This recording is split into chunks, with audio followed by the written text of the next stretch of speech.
Your favorite film is awful.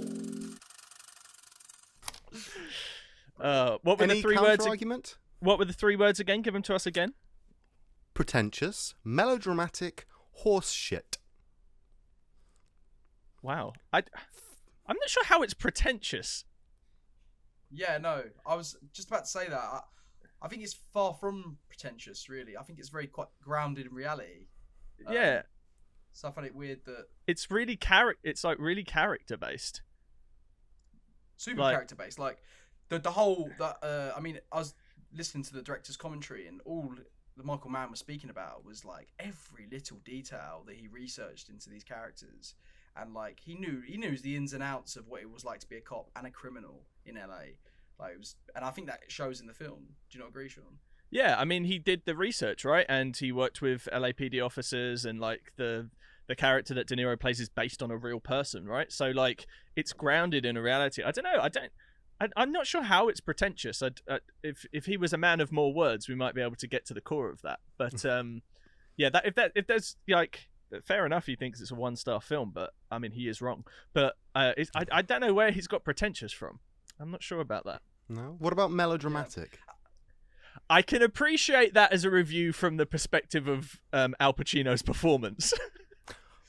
Yeah. Right. See, I've 180'd on it. 180'd on it. 180'd. Not that I disliked it before, because obviously I love Al Pacino. He does what he does. But listen to Michael Mann talk about him in the commentary, and me just watching it myself, like this time around. I noticed that. Well, what Michael Mann said was that he studied like these cops and how they work. Particularly when you look at the scene with the informant and how he goes, crazy. What's that line he says when he's talking to the informant? He says something like, "And she's got a great ass." That's later on. We're definitely gonna get to that. Yeah. We're definitely going. I think the first time it's just a lot of Give me all you got! Listen. Give me all you got! Give it to me! Yeah, he's like, give it to me. He's going crazy. That whole scene with the informant and that. But the whole reason why he does that and why he acts like that is because Michael Mann was saying that informants are very they will never quite tell you the truth because they're dropping someone in that benefits them whilst also not dropping in someone else and blah blah blah blah blah.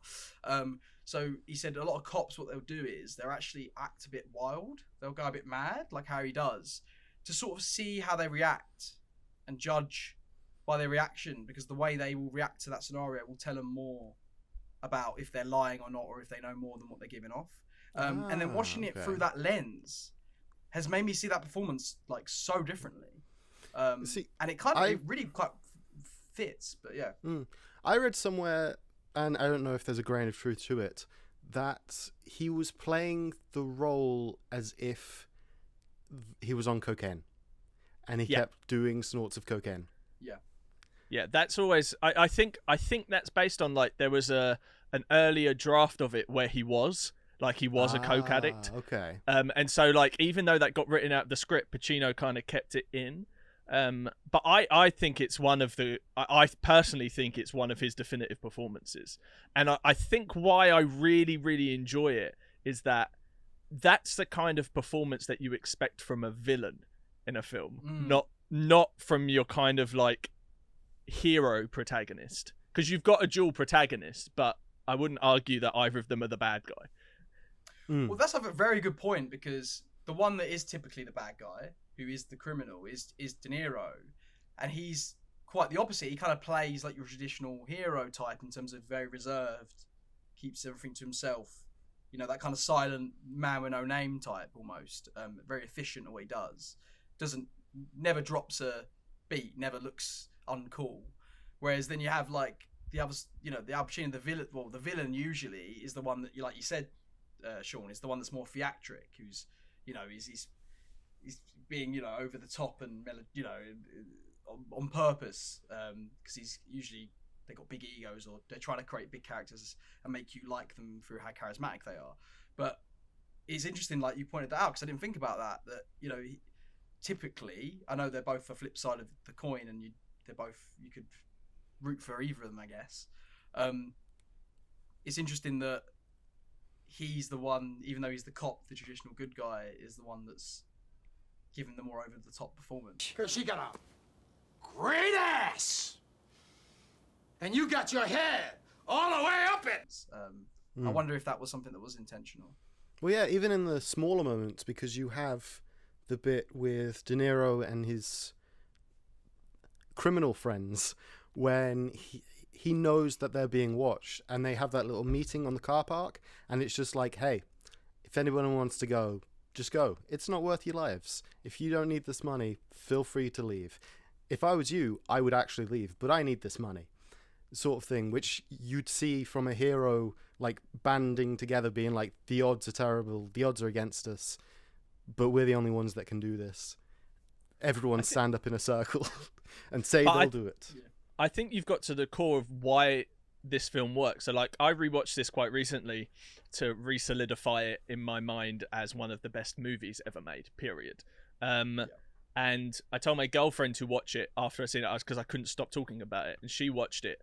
And like, she texts me quite a lot during the day, and she wasn't texting back, and I was like, oh, she's, maybe she's died. But turns out she was just watching Heat, which means that she did die, but she went to heaven, Michael Mann heaven. And she just texted me and was just like, that is one of the best movies I think I've ever seen. And we were talking about why, and I think the reason that it works is it's so carefully constructed as two characters who are almost identical in their focus and commitment to their work. The film is almost a study of how men identify themselves as their profession, really, but how on opposite sides of the spectrum of good and bad. And the whole movie shows the De Niro character, who in terms of the cops versus robbers is the robber, but you see sympathetic sides to him. You see his wants and his desires based on the choices that he's made, and you want him to get those things. So, but you also see that from Pacino in the typical good guy sense. So you've got these two lead characters.